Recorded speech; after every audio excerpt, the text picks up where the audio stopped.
Dear students, मैं संदीप सिंह, प्रवक्ता भौतिक विज्ञान एग्जाम स्पेशल JPIC के यूट्यूब चैनल पर आपका स्वागत करते हैं। प्रिय विद्यार्थियों, इस यूट्यूब चैनल पर बोर्ड परीक्षा में जितने भी महत्वपूर्ण प्रश्न हैं उन्हीं की व्याख्या की जा रही है।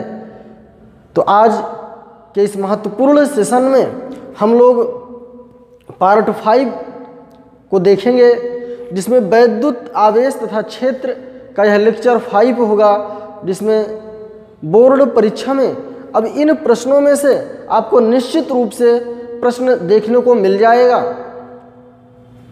ऐसे वे विद्यार्थी इसके पहले जो पार्ट 4 तक नहीं देखे हैं, part 1 to 4 exam special JPIC के यूट्यूब चैनल पर अपलोड किया गया है।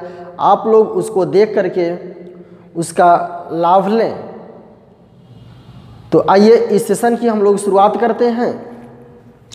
पहला प्रश्न है, एक बंद पृष्ठ के भीतर n वैद्युत द्विध्रुव रखे गए हैं। बंद पृष्ठ से निर्गत कुल वैद्युत फ्लक्स कितना होगा? हम आपको कई बार बता दिए हैं, किसी भी प्रश्न को हल करने से पहले आप प्रश्न को समझ लें क्या कह रहा है, उसके बाद उसी हिसाब से कर दिया जाए तो निश्चित रूप से उसका रिजल्ट आ जाता है। देखिए, एक बंद पृष्ठ के भीतर क्या है? पृष्ठ बंद है। पृष्ठ क्या है? बंद है। आप देखिए,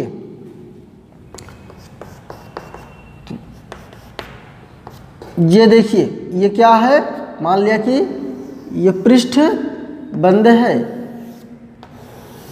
यहाँ पर बंद पृष्ठ के भीतर n वैद्युत द्विध्रुव रखे गए हैं, मतलब बहुत सारे वैद्युत द्विध्रुव रखे गए हैं। माइनस क्यों, प्लस क्यों, बराबर और विपरीत आवेश यदि अल्प दूरी पर रखा गया होता है तो इसी को हम क्या कहते हैं? वैद्युत द्विध्रुव कहते हैं।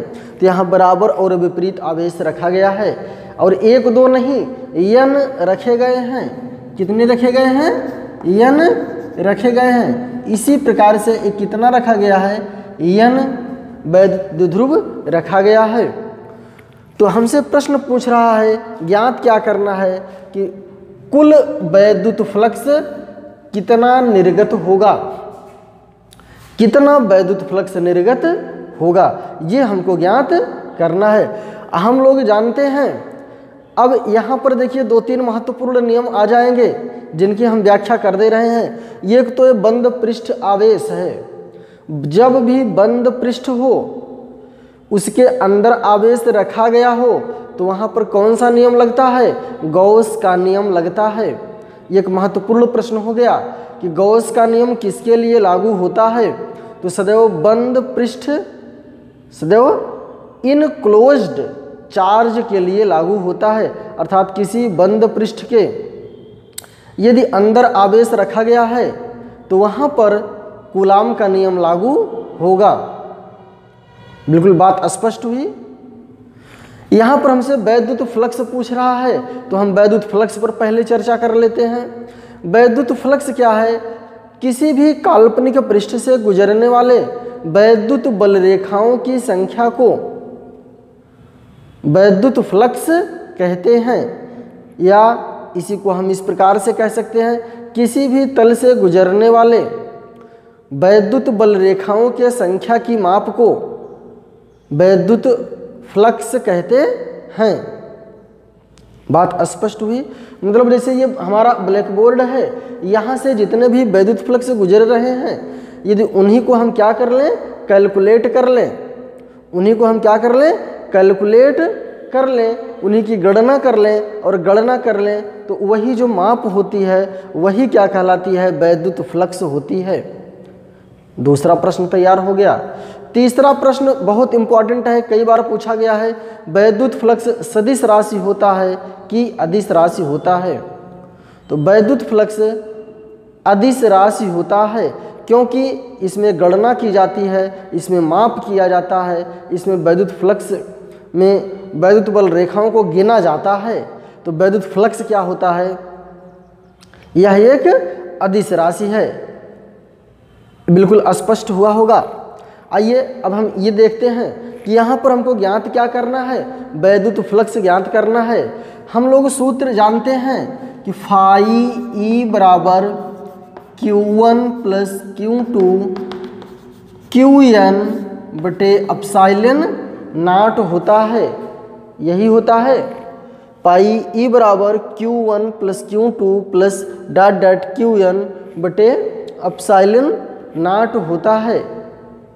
अब यहाँ पर देखिए माइनस क्यों है प्लस क्यों है। यदि हम सिर्फ पहले एक द्विध्रुव की चर्चा करें तो फिर n की करेंगे। जब हम एक की चर्चा करेंगे तो उसमें माइनस क्यों है और क्या है प्लस क्यों है। तो फाई ई बराबर माइनस क्यों और प्लस क्यों एप्सिलॉन नॉट। तो यहाँ क्या आ जाएगा 0 बटे एप्सिलॉन नॉट। तो एक इलेक्ट्रिक डाइपोल के कारण, एक वैद्युत द्विध्रुव के कारण फ्लक्स कितना होगा, शून्य होगा। कितना फ्लक्स होगा, शून्य होगा। जब एक वैद्युत फ्लक्स के कारण फ्लक्स शून्य होगा, जब एक वैद्युत फ्लक्स के कारण फ्लक्स क्या होगा, शून्य होगा, तो फिर n के कारण कितना होगा, n के कारण कितना होगा, n इंटू शून्य हो जाएगा। तो उसका भी कितना हो जाएगा, शून्य हो जाएगा। बात स्पष्ट हुई कि नहीं हुई है।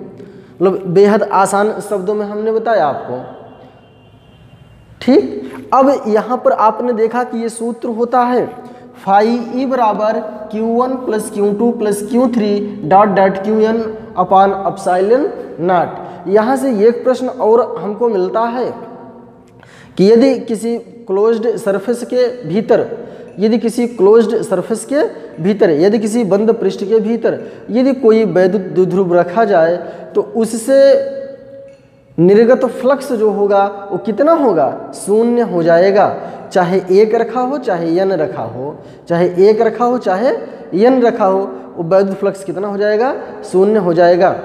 हम उम्मीद करते हैं कि यह प्रश्न बिल्कुल आपको स्पष्ट हुआ होगा और इसकी जो हमने व्याख्या किया है आपके समझ में आया होगा। आइए दूसरे प्रश्न की चर्चा करते हैं। दूसरा प्रश्न क्या कह रहा है, हम कई बार आपसे कहे हैं आप पहले प्रश्न को पढ़िए, उसको समझिए, उसके बाद आप क्या दिया है उसको देखिए, फिर क्या ज्ञात करना है संबंधित सूत्र लगा दीजिए, निश्चित रूप से आपका उत्तर आ जाएगा।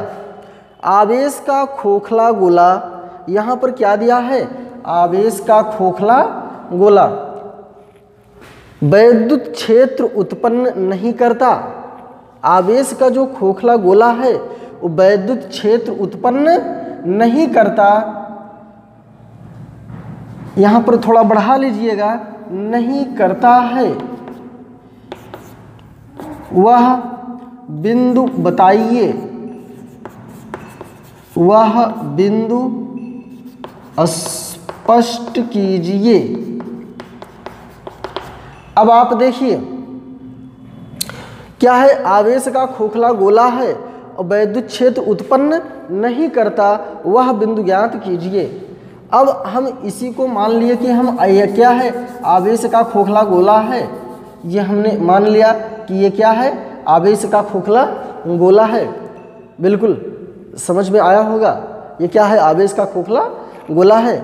आप जानते हैं कि यदि कोई खोखला गोला है तो इसकी त्रिज्या क्या होगी, मान लिया कि कैपिटल R है, मान लिया कि कैपिटल R है। यहाँ पर तीन बिंदु आपको हम बताए हैं कि एक तो वह बिंदु जो R से दूरी पर होता है, अर्थात जो R होता है, मतलब एक बिंदु यहाँ पर हो जो क्या हो, R हो, जो क्या हो, R हो। यहाँ पर क्या है, स्मॉल r बड़ा है किससे, R से, लेकिन स्मॉल r छोटा है किससे, अनंत से।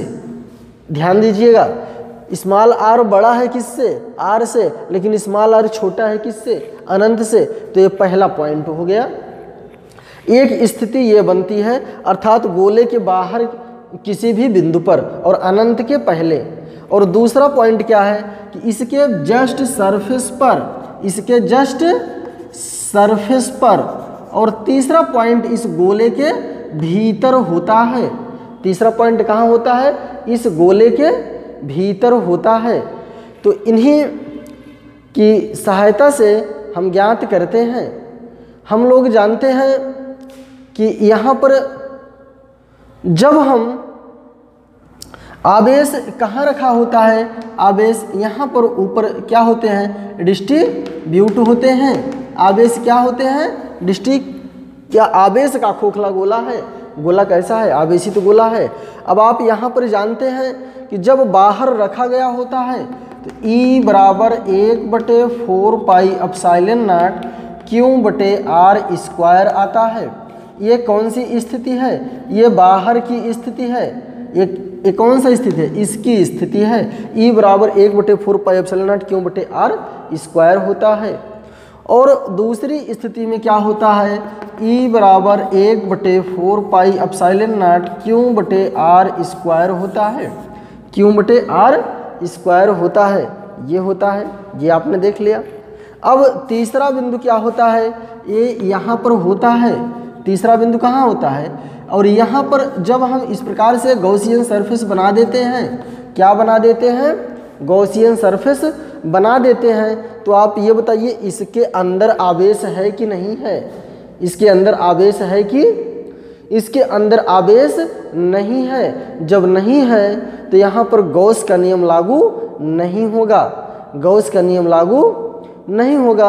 और यहाँ पर फलस्वरूप जो इलेक्ट्रिक फील्ड होता है वो क्या होता है, 0 होता है। अंदर के किसी भी बिंदु पर कितना होता है, वैद्युत फ्लक्स 0 होता है, क्योंकि उसका कारण है कि वहाँ पर जब हम गॉसियन सरफेस बनाते हैं तो उसके अंदर तो कोई आवेश होता नहीं है। अभी हमने ऊपर डिस्क्राइब किया था कि गॉस का नियम लागू कब होता है, कि जब उसके अंदर आवेश हो, उसके अंदर आवेश हो। तो यहाँ पर अंदर आवेश होता नहीं है और इसलिए यहाँ पर अंदर के बिंदु पर हो जाएगा, गोले के अंदर, गोले के अंदर इसका उत्तर हो जाएगा। तो ये कि एक प्रश्नों से आपको हम बहुत सारे प्रश्न तैयार करा दे रहे हैं। यहाँ पर इसका आपने देखा कि 0 हुआ, कितना हुआ, 0 हुआ, या इसे 0 या 0 जो भी आप कहिए। और यहाँ पर एक प्रश्न ये भी पूछा जाता है कि E इन्वर्सली प्रोपोर्शनल 1/r² है, E इन्वर्सली प्रोपोर्शनल 1/r² है। तो ये वैद्युत क्षेत्र की तीव्रता जो दूरी होती है उसके वर्ग के व्युत्क्रमानुपाती होती है। हम उम्मीद करते हैं कि ये बिल्कुल स्पष्ट हुआ होगा। अगले प्रश्न की हम लोग चर्चा करते हैं। देखिए, एक प्रश्न के माध्यम से आपको हम कई प्रश्न बताने का प्रयास करते हैं, इसलिए आप ये मत देखिए कि 5 प्रश्न हैं, ये 25 प्रश्न हैं। यदि E बराबर 2I cap 3J cap -4 K cap volt upon metre और A बराबर -4 K कैप मीटर स्क्वायर हो तो वैद्युत फ्लक्स क्या होगा। वैद्युत फ्लक्स की अभी हमने आपको परिभाषा बताया कि वैद्युत फ्लक्स क्या होता है, किसी तल से गुजरने वाले वैद्युत बल रेखाओं की संख्या की माप होती है। किसी तल से गुजरने वाले वैद्युत बल रेखाओं की संख्या की माप होती है। तो यहाँ पर हम लोग क्या करते हैं, एक सूत्र लगाते हैं। आप जानते हैं फाई E बराबर E.dA होता है, फाई E बराबर E.dA होता है। यहाँ पर E का मान दिया गया है और A का मान दिया गया है, वही dA का कार्य करेगा, वही क्या करेगा, dA का कार्य करेगा। तो देखिए E बराबर क्या है, 2I cap plus 3J cap -4 K cap dot -4 K cap, ये आपने देख लिया। अब हम लोग जानते हैं कि I से K का गुणा 0 हो जाएगा और J का K से गुणा भी क्या आ जाएगा, 0 आ जाएगा। और यहाँ 4 चौक 16 हो जाएगा, 16 मात्रक हो जाएगा। मात्रक नहीं होगा, इसका मात्रक होता है, देखिए E है। अब मात्रक आप यहाँ देख लीजिए, E है तो E का क्या होता है, न्यूटन अपान कूलाम होता है और इसका मीटर स्क्वायर, तो 16 newton metre square upon coulomb हो जाएगा। ये आपने देखा कि यहाँ पर हम लोग क्या करते हैं, जब भी डॉट प्रोडक्ट होता है, अब ये प्रश्न और देखिए, डॉट प्रोडक्ट होता है ए डॉट बी बराबर सूत्र होता है ए बी कास थीटा। क्या होता है? A B cos theta. और जहाँ भी ए क्रॉस बी होता है वहाँ ए बी साइन थीटा होता है। और जहाँ भी डॉट प्रोडक्ट होता है वे कौन सी भौतिक राशियाँ होती हैं? वे अदिश राशियाँ होती हैं। कैसी राशियाँ होती हैं? अदिश राशियाँ होती हैं। डॉट प्रोडक्ट है तो ये कैसी राशि होगा? अदिश राशि होगा। कैसी राशि है? अदिश राशि है। तो यहाँ आपने देखा है 4 चौक 16, आई का जब आई से आप गुणा करते हैं, यहाँ पर आप जानते हैं कि क्या होता है, जब आई का आप आई से करते हैं और जे का जे से करते हैं और के का के से करते हैं तब मान 1 आता है। तब मान क्या आता है? 1 आता है। और बाकी आप कोई भी कंडीशन लेते हैं तो उस पर क्या आ जाता है? 0 आ जाता है। तो ये आपने देखा कि यहाँ पर जो ई बराबर दिया गया है इसको कैसे ज्ञात करना है, इस प्रकार का कोई भी प्रश्न रहेगा तो ई और डी ए यदि वैल्यू दिया रहेगा तो आप वहाँ से उसका बड़े आराम से कर सकते हैं। कभी कभी प्रश्न पूछा जाता है वैद्युत फ्लक्स का मात्रक क्या होता है, तो इसको भी आपने देखा।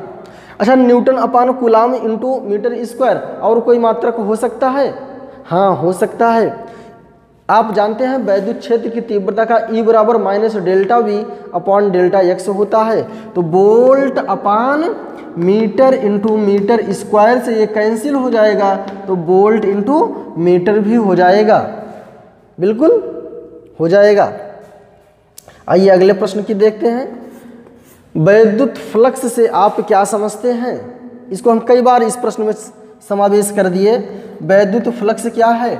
इलेक्ट्रिक फ्लक्स क्या है? आप जानते हैं कि किसी भी तल से गुजरने वाले बल रेखाओं के संख्या की माप को वैद्युत फ्लक्स कहते हैं। और इसका जो सूत्र होता है फाई ई बराबर ई डॉट डी ए। यदि आप डॉट को हटा देंगे तो वहाँ कास थीटा लिख देंगे। फाई ई बराबर E D A cos theta हो जाएगा। फाई ई बराबर E D A cos theta हो जाएगा। फ्लक्स का मात्रक आपको हम बताएं कि वैद्युत फ्लक्स का newton upon coulomb, newton metre square upon coulomb होता है। और दूसरा वोल्ट इंटू मीटर भी होता है, वोल्ट इंटू मीटर भी होता है। तो ये आपने इसका मात्रक देखा।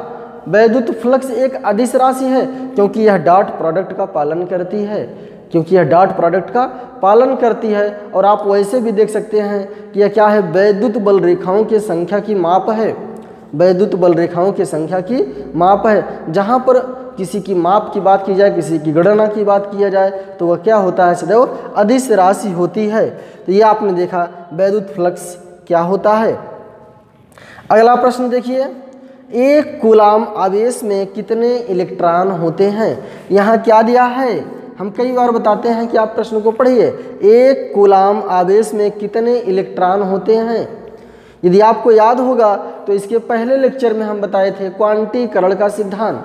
क्वांटीकरण का सिद्धांत, क्वांटीकरण के सिद्धांत में आप देखते थे कि Q बराबर प्लस माइनस एन ई होता था। क्या होता था? प्लस माइनस एन ई होता था। यदि यहाँ से हम एन की बात करें तो क्या हो जाएगा?